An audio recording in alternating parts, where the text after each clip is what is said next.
Eleições 2024, ainda é cedo? Você sabe qual é o papel do eleitor até o dia das eleições e que os partidos estão fazendo até o momento-chave de outubro de 2024? E quanto aos candidatos? Já são candidatos ou são pré-candidatos? Isso e muito mais você verá hoje no Agora a Terça é Livre.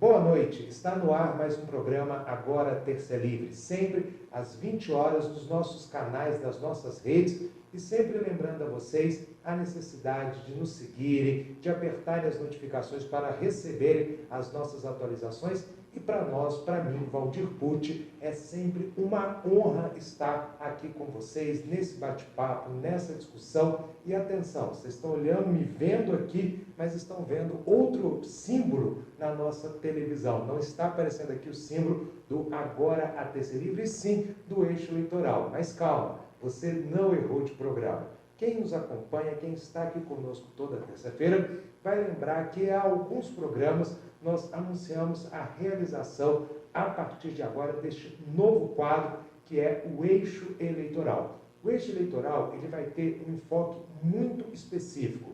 Vai ser um programa e um quadro, na verdade, do Agora Terça é Livre, pautado especificamente nas questões eleitorais e também do direito eleitoral. E você pode me perguntar, mas Valdir, por que esse nome? Por que o nome eixo eleitoral? Ele tem uma justificativa. Como vocês podem ver, primeiro, o nosso símbolo do nosso quadro, ele remete ao Distrito Federal, mais precisamente a Brasília, a famosa forma do avião, ou para alguns a forma da cruz, outros dizem que é a forma da borboleta, mas para fazer uma referência à capital do país. Mas não apenas isso, Brasília ela tem um traçado simples, que são dois eixos que se cortam, que se cruzam na verdade, formando um eixo monumental e duas asas. E é o cruzamento desses eixos que formam também a base para o nosso programa e, por que não, para o processo eleitoral. O eixo eleitoral, quadro do Agora Terça é Livre, ele sempre terá 4 eixos temáticos que irão perpassar durante todo o programa. Nós iremos fazer para os advogados, para os candidatos, para os partidos e principalmente para você, eleitor, conhecer e saber um pouco mais sobre a dinâmica eleitoral e também do direito eleitoral. Comigo, apresentando esse quadro, eu vou ter a honra de ter mensalmente aqui o meu amigo que já participou do programa anteriormente, Fernando Alencastro. Fernando, primeiro, uma honra tê-lo aqui dividindo a bancada comigo. Você que é um especialista na área do direito eleitoral, vai enriquecer bastante o Agora Terça é Livre nesse quadro, no nosso eixo eleitoral. Fernando, muitos nos acompanham, muitos sabiam da realização, da estreia deste novo quadro, mas alguns estão chegando hoje. Então, eu gostaria que também você falasse um pouquinho sobre esse primeiro dia, sobre esse primeiro quadro do Agora Terça é Livre, o eixo eleitoral, e também se apresentasse para aqueles que não o conhecem, que eu acho já difícil, mas sempre tem alguém que não nos conhece.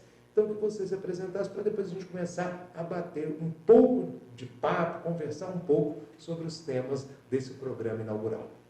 Valdir, boa noite a você, a todos os telespectadores, telespectadoras. A alegria e honra é toda minha da gente estar iniciando esse quadro eixo eleitoral que tem o foco também na cidadania, para que os eleitores e as eleitoras vão percebendo e acompanhando desde logo que o processo eleitoral de 2024 já começou, já está no ar, já está nas ruas, tanto para eleitores, candidatos, advogados e partidos políticos. E como você bem disse, o nosso encontro ele vai ser dividido a partir desses 3 segmentos, desses 3 personagens, sempre dando ali uma pincelada, uma característica específica para cada um deles, a partir do momento do programa. Nesse nosso primeiro programa de julho... julho... Interromper um minutinho, senão você vai confundir quem está nos assistindo. São 3 ou 4 eixos? São 4 eixos. 4 eixos, verdade. Para a gente só... Verdade. Corrigindo, que são, repetindo, né? Nós vamos ter temas específicos para os advogados eleitorais, temas específicos para candidatos e candidatas, temas específicos para os eleitores e temas específicos para os partidos políticos. Perfeito. Então, são esses 4 eixos. E, Valdir, quem me fez um especialista no assunto eleitoral foi a prática.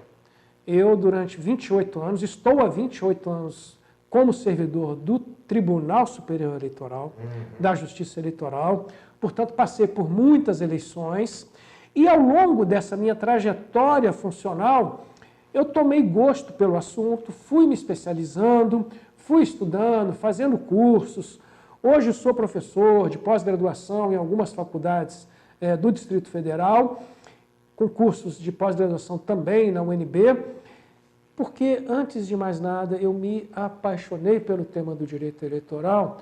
E, Valdir, essa paixão, ela só se completa quando a gente consegue compartilhar com outras pessoas.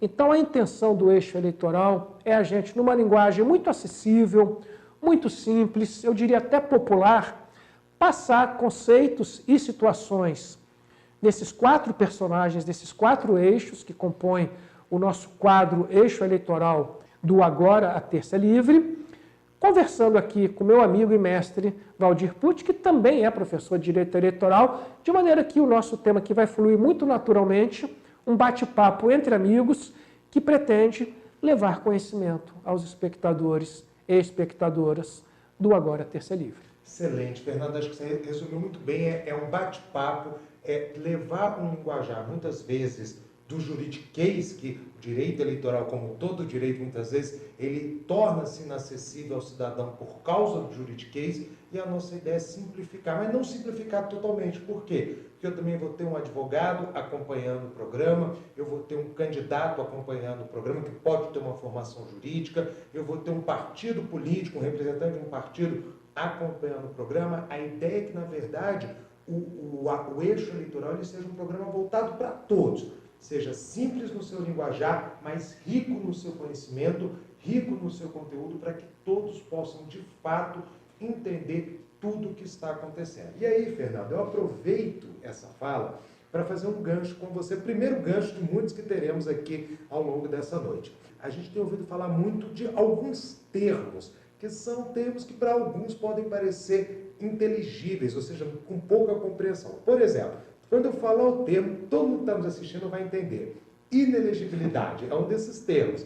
A gente acompanhou bem no começo do mês o julgamento no TSE que decretou, ou que deu como resultado, a inelegibilidade do ex-presidente Bolsonaro. Então, eu vou começar por esse termo, porque muitos pensam, inelegibilidade é o quê? É crime, não é crime? Ele fica inelegível por 8 anos? O que é isso? O que é ser inelegível? Ele também não pode votar? Ele pode fazer campanha para outras pessoas? Explica um pouco para nós esse conceito de inelegibilidade de 8 anos. A isso que o ex-presidente foi condenado. Muito bom, Valdir. Realmente esse tema, ele pautou aí o comecinho desse mês de julho e praticamente o final do mês de junho inteiro e repercutiu bastante essa questão do ex-presidente Bolsonaro ter se tornado inelegível. E o que significa isso exatamente? Uma pessoa se tornar inelegível significa que ela não pode ser candidata durante o período daquela sanção de inelegibilidade que foi imposta. Quer dizer que ele cometeu um crime? Não, não se trata de um crime, não se trata, sim, de uma violação de um direito administrativo, trata-se de uma sanção decorrente de atos que ele cometeu durante ali o exercício da sua atividade como presidente da República e que o TSE entendeu que teve reflexos eleitorais negativos e que, portanto, o TSE entendeu, como a lei prevê, de aplicar essa sanção de inelegibilidade. De uma maneira muito simples, significa, durante o período da inelegibilidade, aquela pessoa fica impedida de se candidatar a qualquer cargo eletivo. Essa foi a sanção imposta ao ex-presidente Jair Bolsonaro de inelegibilidade durante 8 anos. Fernando, ele não pode se candidatar, mas só para complementar, ele pode votar, ele pode, por exemplo, uma das coisas que sempre se coloca é que o ex-presidente seria um cabo eleitoral muito forte. Ele pode fazer campanha, participar, ele pode estar afiliado ao PL, continuar afiliado ao PL, de acordo com as regras eleitorais do país? Excelente distinção para a gente fazer, Valdir. A inelegibilidade, ela está restrita a essa capacidade da pessoa requerer algum registro de candidatura nas eleições. Então, isso ele não pode ser durante esses 8 anos, candidato. Mas, ele vai poder votar nas eleições de 2024? Vai. Porque ele não houve uma suspensão de direitos políticos ao ex-presidente. Houve uma decretação de inviabilidade dele se tornar candidato. Ele pode continuar, ele vai poder votar nas próximas eleições? Vai. Ele pode continuar filiado a um partido político, como você disse? Pode. Ele pode fazer campanha para candidatos nas eleições em que ele estiver inelegível? Pode. Portanto, a inelegibilidade, ela se restringe a essa possibilidade dele ser candidato. Fora isso, a vida política dele continua normal. Perfeito. Continua a mesma. Pode continuar filiado, vai poder votar e vai poder também fazer campanha para outros candidatos. O que ele só não pode é ele mesmo requerer uma candidatura durante esse período de 8 anos. Então ele não pode fazer o seu registro de candidatura durante 8 anos. E aí, eu tenho uma pergunta que eu acho que aí vale até para os advogados, vale para todo mundo que tem essa dúvida. Primeira pergunta que eu te faço, Fernando, é o seguinte: quando que começa a contar esse prazo? Esse prazo, porque a gente sabe, e aí para quem não tem uma familiaridade com o direito, né, Fernando? A gente teve o julgamento no TSE, mas ainda falta publicar o acórdão para, de fato, ele ter ali a validade jurídica, se eu puder usar esse termo. Então, tem o acórdão, tem que ser publicado, ele vai ser revisto, vai ser publicado, existem recursos. Ou seja, a pergunta é, quando que começa a valer? Então, vamos supor que tenha transitado em julgado, não tenha mais possibilidade de recurso. Mantida a inelegibilidade, ela começa a contar a partir de quando e vai até quando? Ela ainda vai começar a contar? Como é que é esse processo para a gente entender esse cálculo de datas? Esse cálculo das datas de quando começa a contar esses 8 anos e quando ele termina, Valdir, é uma oportunidade que o Agora é Terça Livre leva para vocês entenderem exatamente quando é que se inicia e quando é que termina. Porque a grande pergunta é, tá ok, como dizia o ex-presidente, né? Tá ok, ele está inelegível. Mas se é por 8 anos, quando é que ele pode vir a ser candidato de novo? Fazer o verdadeiro ou falso, aí você me responde no final. 2030, ele pode ser candidato? Verdadeiro ou falso? Aí é com você. Tá bom. Então vamos fazer esse cálculo. Vamos pela primeira pergunta. Quando é que inicia a contagem desse prazo de 8 anos? Considerando-se que o julgamento foi feito agora, no ano de 2023. E as eleições foram no ano passado, em 2022. Muito bem. A legislação e o entendimento dos julgadores diz que o início do prazo é o da eleição em que o fato ocorreu. Esse fato que tornou o ex-presidente inelegível ocorreu durante o período eleitoral das eleições de 2022. Então, embora a decisão tenha saído em 2023, o início desses 8 anos ele volta para aquela eleição aonde o fato ocorreu.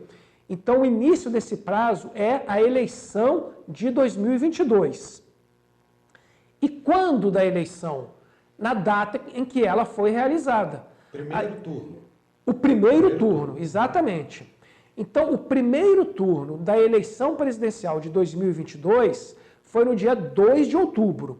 Então, desde o dia 2 de outubro, começa a contagem desses 8 anos. Então, vamos só para eu entender de forma clara, acho que talvez as pessoas tenham ficado um pouco com dúvida, também podem ficar com dúvida. O julgamento está ocorrendo em 2023, né? Nós estamos em 2023, faltam alguns meses para outubro de 2023, completaria um ano da eleição, vamos colocar assim. Então isso quer dizer, vamos supor que o julgamento se encerre, trânsito em julgado em outubro de 2023. Já vai ter contado um ano da sanção, melhor dizendo, que Bolsonaro poderia sofrer. Então, se eu jogo para frente, então, 8 anos, isso encerraria dia 2 de outubro de 2030. Você sabe quando é que é a eleição de 2030?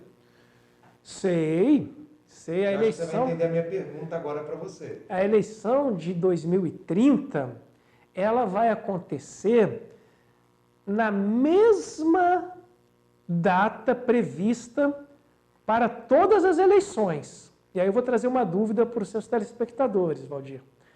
Como é que ela vai ser na mesma data se a gente já teve eleição aqui no Brasil no dia 2 de outubro, no dia 4 de outubro, e a eleição de 2030, agora, mesmo sem ter bola de cristal, a gente sabe que a eleição de 2030 vai acontecer no dia 6 de outubro. 6 de outubro de 2030. Mas por quê? Porque ela... Porque é uma dúvida, Valdir, que parece básica, mas é um esclarecimento muito simples. É porque a Constituição e a própria Lei das Eleições, no seu artigo 1º, diz que a eleição acontecerá no primeiro domingo de outubro. Então, ela não diz que a eleição em 2030 vai ser no dia 6, em 2022 teria sido no dia 2. Ela diz que todo primeiro domingo de outubro acontecerá o primeiro turno. E havendo necessidade de segundo turno, no último domingo de outubro. Isso explica essas diferentes datas das eleições, como a de 2022 foi dia 2 de outubro, como a de 2024 será também na primeira semana de outubro, e como a de 2030, a gente já viu no calendário, que o primeiro domingo de outubro será o dia 6 de outubro. Portanto, que sempre há essa variação de datas, porque a lei diz é no primeiro domingo de outubro. Então, a gente tem que encontrar o ano da eleição e saber quando é que é o primeiro domingo de outubro daquele ano, que a gente vai saber qual é a data específica da eleição. Então agora eu estou com uma dúvida, tá? Muitos jornais, muitos analistas políticos disseram, então Bolsonaro não poderá ser candidato em 2030, só em 2034 ou 32 se ele fosse candidato a eleições municipais, mantida a inelegibilidade. Fiz as contas aqui rapidamente de cabeça, Fernando. Se a eleição de 30 ocorre 6 de outubro, e a inelegibilidade dele começa a contar a partir de 2 de outubro de 2022, mantida a decisão do TSE, ela então, 8 anos, ela se encerraria dia 2 de outubro de 2030. Estou errado, é esse pensamento mesmo, é isso? É exatamente então, isso. Então a pergunta que eu te faço é, Bolsonaro pode ou poderia ser candidato em 2030 ou não, como a gente leu em vários lugares, ou seja, ele só poderia concorrer na eleição seguinte a 30, 32 ou 34. Você sabe mais ou menos como é que é esse entendimento, esse cálculo? Sim, esse cálculo, Valdir, ele é feito de data da eleição, ele inicia na data da eleição que ocorreu o fato, então o início desses 8 anos é no dia 2 de outubro, e ele vai até 8 anos depois. Então é o que você falou, 2 de outubro de 2022 mais 8 anos vai dar quando? Exatamente 2 de outubro de 2030. Que aí ele deixa de ser inelegível. Deixa de ser inelegível. Por quê? Porque como a eleição vai ser no dia 6 de outubro, então os 8 anos terminaram 4 dias antes da data da eleição. Portanto, a permanecer essa decisão de inelegibilidade por 8 anos, o cálculo, quando se diz que é de eleição para eleição, não quer dizer que daqui a 8 anos, a eleição de 2030, então ainda está dentro dos 8 anos e ele está inelegível. Depende da data que aconteceu a eleição em 2022, que é quando vai iniciar a contagem dos 8 anos, e a data que será a eleição. Se a eleição de 2030, se o primeiro domingo de outubro fosse no dia 1º de outubro, ou no dia 2 de outubro, ele estaria inelegível, porque estaria dentro da contagem dos 8 anos. Porque a diferença é essa, é que a contagem ela é do dia que aconteceu aquela eleição até projetando-se 8 anos. Não é de eleição a eleição. Entendi. É de data da eleição, o início, até os 8 anos. Então, esses 8 anos, eles terminam no dia 2 de outubro de 2030. como a eleição será no dia 6 de outubro de 2030, no dia 6 de outubro de 2030 já acabou a contagem dos 8 anos.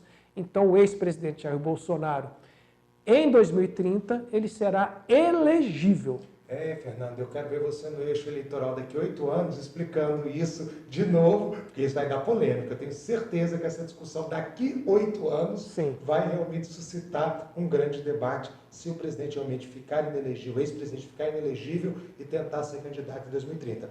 A gente tem falado muito, se ficar inelegível, se permanecer inelegível, se for mantida a decisão do TSE. Decisão então não é definitiva. Cabe recurso, então, dessa decisão? Cabe sim. O TSE, o Tribunal Superior Eleitoral, ele é a instância máxima da Justiça Eleitoral, que tem na sua estrutura administrativa os juízes nos municípios, os tribunais regionais eleitorais nas capitais dos estados e, aqui em Brasília, a sede da Justiça Eleitoral, que é o TSE. Então, ele é o último grau recursal dentro da estrutura do Poder Judiciário Eleitoral. Entretanto, acima de todos os tribunais superiores, nós temos a figura do Supremo Tribunal Federal, que é a nossa chamada Corte Constitucional. Havendo violação à Constituição Federal da decisão do TSE, é possível que se faça um recurso que tem o nome de recurso extraordinário para o Supremo Tribunal Federal. Então, o ex-presidente ele ainda pode fazer esse recurso extraordinário e levar a discussão agora para o Supremo Tribunal Federal. Ainda existe uma instância recursal para que o ex-presidente possa manejá-la. Ou seja, a gente vai voltar nesse assunto em algum momento para discutir também esses recursos, essas situações. Certamente. Mas aí, Fernando, eu queria fazer um segundo gancho com você.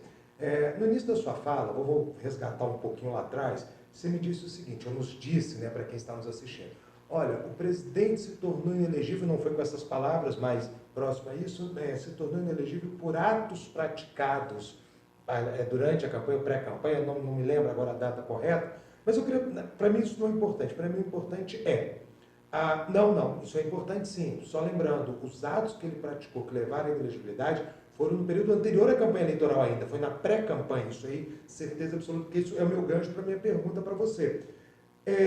Nós já estamos em pré-campanha, o que você teria a dizer para os futuros candidatos, por exemplo, a 2024 agora, tá? Falta um ano e meio, ou seja, a campanha ainda não começou, mas estamos em pré-campanha, tem que tomar cuidado com alguma coisa e fazer só um adendo aqui com você, que é importante a gente lembrar, uma das teses de defesa do ex-presidente Bolsonaro foi que ele não pediu voto na reunião com os embaixadores e não se colocou como candidato. E aí, o que você acha? Você acha ou não? O que você pensa? Eu penso que essa sua pergunta ela é um divisor de águas para quem pretende lançar alguma candidatura nas eleições municipais de 2024 e está pensando o que eu posso ou o que eu não posso fazer nesse momento.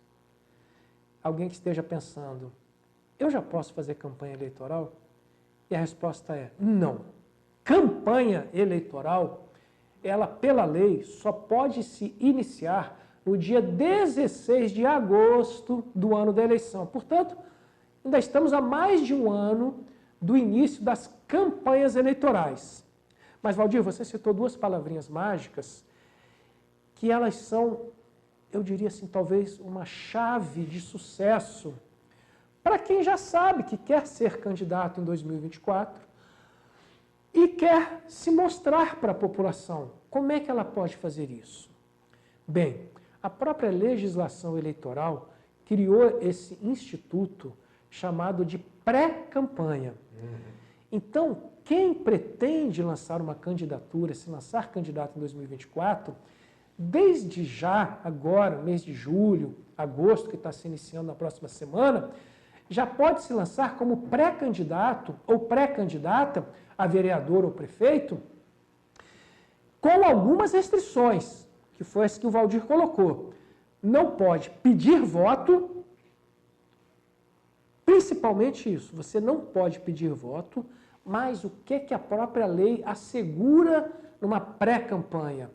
Valdir, que se use as redes sociais da pessoa para que ela demonstre as suas opiniões políticas, se ela acha que é favorável a que haja mais escolas públicas, que o transporte público é ótimo ou é deficiente na cidade dela, se ela acha que o prefeito vai muito bem e que apoiaria o prefeito numa reeleição, ou se tem críticas ao prefeito, ou seja, opiniões políticas, posicionamentos políticos. Eu sou a favor de passe livre, eu sou a favor do aumento da passagem, qualquer uma dessas vertentes de políticas públicas, o pré-candidato e a pré-candidata já podem trazer esses conteúdos, principalmente aonde? Nas suas redes sociais. Desde que não faça pedidos de votos nesse momento da pré-campanha. Pedido de voto, aí sim, se houver antes de agosto de 2024, pode caracterizar uma campanha eleitoral antecipada, sujeita a que esse pré-candidato ou pré-candidata tenha que pagar multas por estar incorrendo num ilícito eleitoral. Ele pode pagar multa e, se cometer abuso de poder econômico, abuso de poder político, ele pode também se tornar inelegível, né? Só para a gente ter esse contexto, que não é só a multa, mas existem outras sanções possíveis nesse contexto. Isso. Então, Fernando, vamos pegar aqui um exemplo, né? Só para a gente poder caracterizar e ficar melhor para quem está nos assistindo. Então, vamos supor, a gente tem aqui o nosso técnico, o Paulo. Se a gente lançar o Paulo candidato a deputado distrital, então pré-candidato, eu posso lançá-lo como pré-candidato, ele mesmo pode se lançar. Ele pode usar as redes sociais dele para poder, por exemplo, falar, comentar assuntos de política, do dia a dia dele, da realidade, e começar a fomentar a pré-campanha dele. Ele não vai poder pedir voto e falar que ele é candidato, mas como pré-candidato pode ser lançado sem problema. Fica a dica aí para a equipe lançar o Paulo candidato a deputado distrital em 2026, aí já é 26. Isso seria 26, que é uma distrital. Então a gente vai conversar sobre isso, ainda tem tempo da gente amadurecer a ideia. E aqui, Valdir, só aproveitar, para quem quiser se aprofundar um pouquinho mais, ou ir lá na legislação e saber o que é permitido na pré-campanha, a gente deixa aqui o artigo 36A da Lei 9.504 de 97, que é a Lei das Eleições. Lá você vai ter o rol de tudo aquilo que é possível a um pré-candidato, a uma pré-candidata de realizar. Como diz, hashtag fica a dica. Então eu vou botar o segundo hashtag fica a dica. Joga no Google, né, ou qualquer site de buscador que você quiser, joga lá Lei Eleitoral, Lei das Eleições, vai aparecer. Minha dica, sempre vá no site do Planalto, é a legislação mais atualizada que nós temos, é a legislação que, se a lei mudou ontem, hoje ela já está atualizadíssima com todas as referências necessárias. Então, o Fernando deu a dica da lei e do artigo 36A, eu dou a dica do melhor site de legislação do país, que é o site do Planalto. Então, você viu lá, Planalto, pode ir sem medo de ser feliz, porque a legislação vai estar realmente bastante atualizada, caso você queira conhecer não só a lei eleitoral, mas outras leis que dizem respeito ao assunto direito eleitoral. Fernando, a gente falou aqui de eleições, nós já lançamos um pré-candidato aqui, temos falado de inelegibilidade, elegibilidade, etc. Tem uma coisa que me incomoda um pouco. Muitas vezes, quando a gente fala de eleições, eixo eleitoral, aí vem a palavra eleitoral, direito eleitoral, falamos de candidatos, falamos de partidos, falamos de justiça eleitoral, mas esquecemos de um pequeno fator nesse eixo, nesses 4 eixos, que é o eixo do eleitor, que está presente no eixo eleitoral. Acho que a gente é o primeiro programa, então vou te fazer uma pergunta muito básica. Votar é um direito ou um dever? Valdir, que pergunta desafiadora. O voto é um direito ou é uma obrigação? Depois a gente pode fazer até uma enquete, né, Valdir? Você pode fazer uma enquete nas suas redes. Não, eu acho que as pessoas podem colocar aí nas redes sociais do Agora Terça Livre sua resposta, um direito, um dever? Vou aguardar a resposta do Fernando, fica aí o seu critério, a resposta. Valdir, antes do voto ser um direito ou uma obrigação, eu gosto de responder que o voto é uma conquista. É uma conquista, Valdir, da população brasileira, que teve a sua primeira eleição realizada em 1532. Valdir, isso não é pouca coisa, considerando que o Brasil foi descoberto, ou como dizem na nova historiografia, O Brasil em 1500 foi redescoberto, porque ele já existia. Né? Então, hoje a gente diz que o Brasil foi redescoberto em 1500 e logo, 32 anos depois, já houve uma primeira eleição. Porque os portugueses que descobriram o Brasil, eles tinham esse costume de deixar que as colônias fizessem a eleição dos chamados, na época, representantes das vilas. E a nossa primeira eleição documentada foi em 1532. A partir dali, veio a discussão de quem poderia ser eleitor em 1532. E durante muito tempo do Brasil colônia, quem podia ser eleitor é quem tivesse uma renda anual determinada, quem tivesse uma idade avançada. Então, ao longo dos anos, o voto foi sendo uma conquista no sentido de se ampliar esse colégio de eleitores. Tanto é que as mulheres passaram a poder votar só em 1932. Valdir, 400 anos depois da primeira eleição, as mulheres adquiriram o direito ao voto. E assim foi também com os analfabetos. Então eu digo que o voto é uma conquista, porque os nossos antepassados e antepassadas lutaram muito para que hoje nós tenhamos o que se chama do sufrágio universal, ou seja, de um colégio eleitoral muito amplo. Nós somos hoje mais de 160 milhões de eleitores, onde os analfabetos têm a faculdade de votar, os povos indígenas têm a faculdade de votar e de serem votados, que é um tema muito interessante para a gente vir num eixo eleitoral, que é a elegibilidade dos povos indígenas.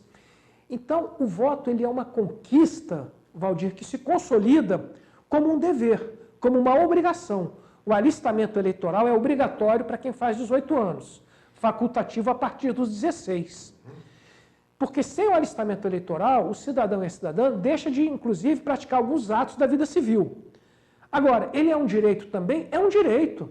Porque eu, como alguém maior de 18 anos, eu tenho o direito de ir às urnas e votar em quem eu quiser. Então, ao mesmo tempo, ele é um direito e é uma obrigação. Portanto, quem costuma não ir às urnas é legítimo.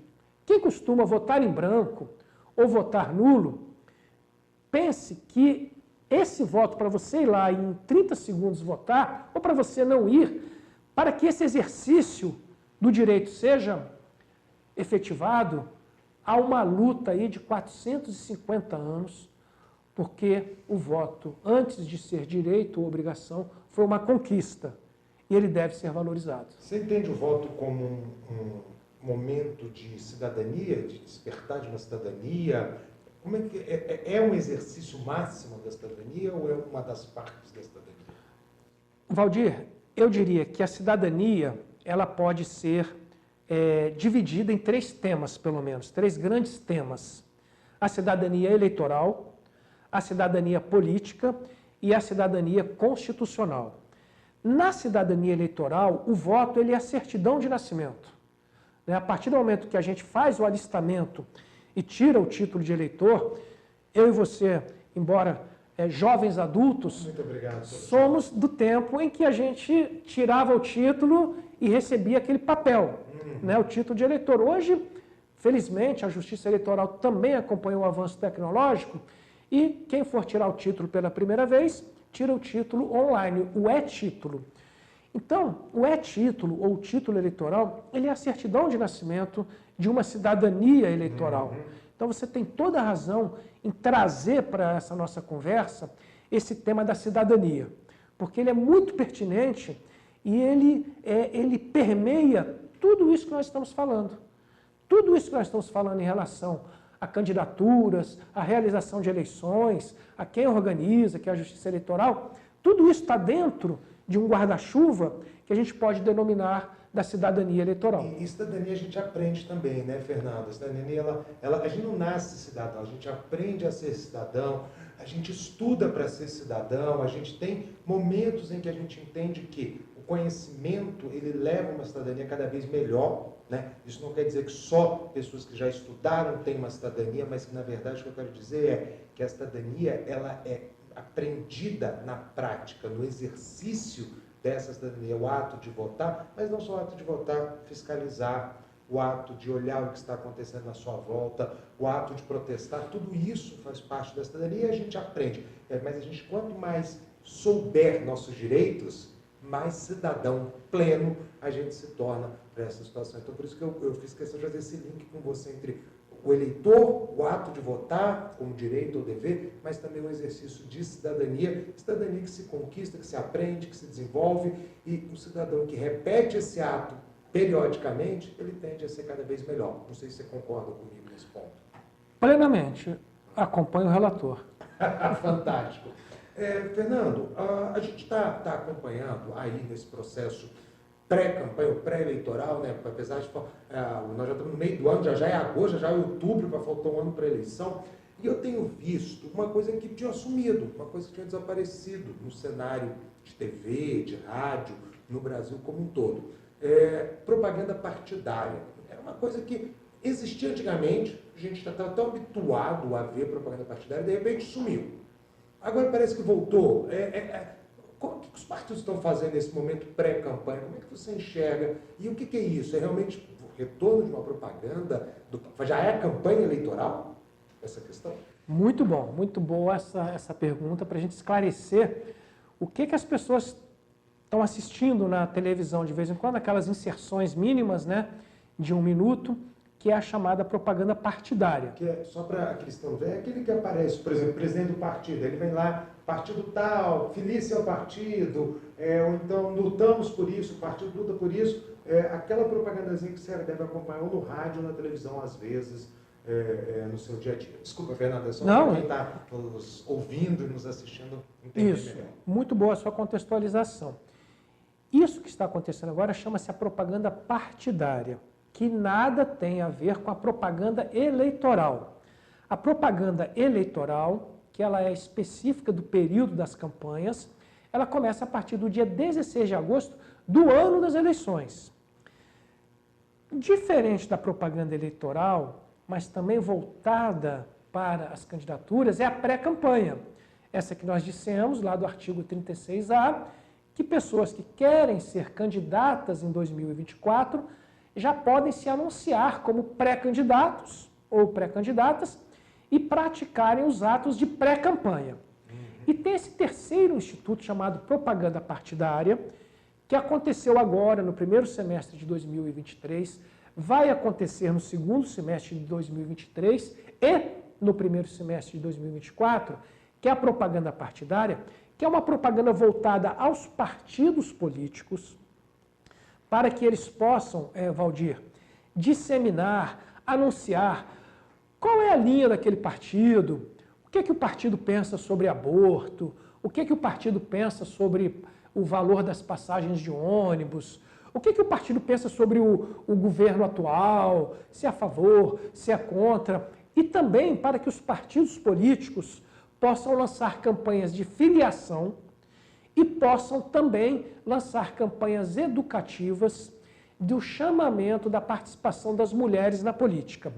Então, essa propaganda partidária, nela não cabe propaganda eleitoral e nem cabe pré-campanha. Cabe, ali uma propaganda, o próprio nome já diz, propaganda partidária. É do partido político. Cada partido político, ele vai, entre aspas, vender o seu peixe. Vai dizer o que veio, o que o seu estatuto propõe, quais são as pautas dele a nível nacional, se ele é a favor da reforma tributária, se ele é a favor da estatização ou de uma política monetária mais liberal. É se mostrar o que o partido, por que ele existe e quais são as pautas partidárias. Fantástico, Fernando. Não sei se você reparou, passamos pelos 4 eixos. Falamos para os advogados, falamos para os candidatos, falamos para o eleitor e agora falamos para o partido. Esse, de fato, é o objetivo do eixo eleitoral. É a gente transpassar esses eixos, discutir alguns dias mais uns, menos outros, mas sempre focado nesse esclarecimento do eleitor. Por que eu estou falando isso, Fernando? Infelizmente, estamos chegando ao final do nosso quadro, do Agora Terça Livre, o eixo eleitoral. Mas antes de encerrar, queria deixar aí que você fizesse o convite para os próximos programas, lembrando quando que ele vai ao ar, falando novamente, se quisesse entender, importante, sobre o nosso eixo eleitoral. A palavra é sua, meu caro. Obrigado, Valdir. Olha, eu quero convidar cada um de vocês que está nos assistindo, está nos ouvindo. Esse programa, ele foi assim pensado com muito carinho e com muita lógica, conforme o Valdir falou. A gente quer atingir assuntos que interessem a todos, mas de uma maneira específica. Vai ter um quadro para advogados, vai ter esse quadro dos candidatos, nesse caso dos pré-candidatos, um quadro para os partidos políticos e para eleitores. E esse programa ele vai ganhando densidade à medida que a gente vai se aproximando do ano eleitoral. O próximo programa, em agosto, nós já vamos estar nos aproximando de um ano antes da eleição. Então, essa movimentação que envolve esses 4 componentes, esses 4 eixos, vão ganhando novos contornos. Nós vamos comentar jurisprudência, julgamentos do TSE, nós vamos comentar o que o eleitor deve fazer naquele momento, naquele mês daquele ano, o que os pré-candidatos estão podendo fazer. Enfim, é um mix que vai interessar a quem pretende estar por dentro das eleições de 2024, a quem pretende participar das eleições de 2024, eu diria que é um programa obrigatório. E eu desejo que vocês estejam junto conosco e compreendam a dimensão, a importância desse programa no seu dia a dia e principalmente na construção da sua cidadania eleitoral. Fantástico, Fernando. Fernando, de novo, uma honra a partir de agora dividir também a bancada com você. Eu falo também que não podemos esquecer de Rafaela, que sempre está aqui conosco, aqui também às terças-feiras às 20 horas, mas agora a gente tem mais um integrante no time, então também em nome da Rafaela, te dá as boas-vindas ao Agora Terça Livre, nesse quadro específico que é o eixo eleitoral. Então, Valdir, já que estamos concluindo o nosso programa, podemos fazer um brinde, embora estejamos com água, mas com a canequinha, se der para a nossa produção ver que agora Terça Livre, vamos fazer um personalizada. Do eixo eleitoral também. E do eixo eleitoral. Sabe? Bom, gente, eu queria agradecer a todos mais uma vez, mais uma terça aqui juntos, nesse bate-papo descontraído. Lembrar mais uma vez a vocês, Fernando já deu toda a dica, mas vou repetir, porque a gente sabe que quanto mais a gente repetir, melhor para as pessoas assimilarem. Então, toda última terça-feira do mês, nós vamos estar com este quadro do Agora a Terça é Livre, o eixo eleitoral. Eu e Fernando vamos estar aqui para discutir, debater, apresentar e principalmente explicar a você que nos ouve, a você que nos assiste, todos esses pequenos detalhes que envolvem não só o direito eleitoral, mas a justiça eleitoral, o trabalho da justiça eleitoral, o cidadão, o partido, ou seja, tudo aquilo que envolve o elemento eleição, que é um dos momentos mais chaves de uma democracia. Não é uma democracia, um processo eleitoral, mas é um momento chave de uma democracia, de funcionamento de uma democracia. Quanto mais você, advogado, partido, cidadão, estiver preparado para esse momento, mais você poderá exercer todas as suas funções como advogado, eleitor, membro de um partido político. O importante é estar preparado. Falta mais de um ano, já é logo ali. Quando a gente olhar, quando a gente piscar, eleições 2024 já estão aí e 2026 nem se fala, porque já se discute candidatos à presidência da República, já se discute quem vai ocupar qual posto, quem vai defender qual bandeira. Se nós já estamos discutindo 26, quiçá 24, que é uma eleição importantíssima por se tratar de uma eleição municipal. Eu sempre brinco dizendo o seguinte, Fernando, o eleitor ele não come na União, o eleitor não come no Estado, o eleitor não anda na União, o eleitor não anda no Estado. Ele come no seu município, ele trabalha no seu município, ele anda no seu município, ele veste, faz a sua vida no seu município, não é no Estado, não é na União. Então, a eleição municipal, apesar de muitos tirarem um pouco de rosto para ela, ela é essencial para a construção de um grande país, porque a construção começa no município, passa pelo Estado, passa pela União, mas o seu dia a dia, ele é no seu município, é na sua cidade, é na sua região, seja ela rural ou urbana, desse município. Então, prestem atenção no processo eleitoral, comecem já a pensar no processo eleitoral. Essa aqui fica a dica do Agora a Terça Livre e do nosso quadro eixo eleitoral para todos vocês. Para todos, uma excelente noite, uma excelente semana, quarta, quinta, sexta, e aí por aí em diante. E os vejo novamente na próxima terça-feira, às 20 horas, eu e Rafael, sempre com um convidado muito especial no Agora a Terça. É livre e estaremos juntos, eu e Fernando aqui, e vocês, e o nosso eixo eleitoral. Boa noite e até mais. Obrigado, Fernando. Obrigado, Valdir. Um abraço. Boa noite a todos.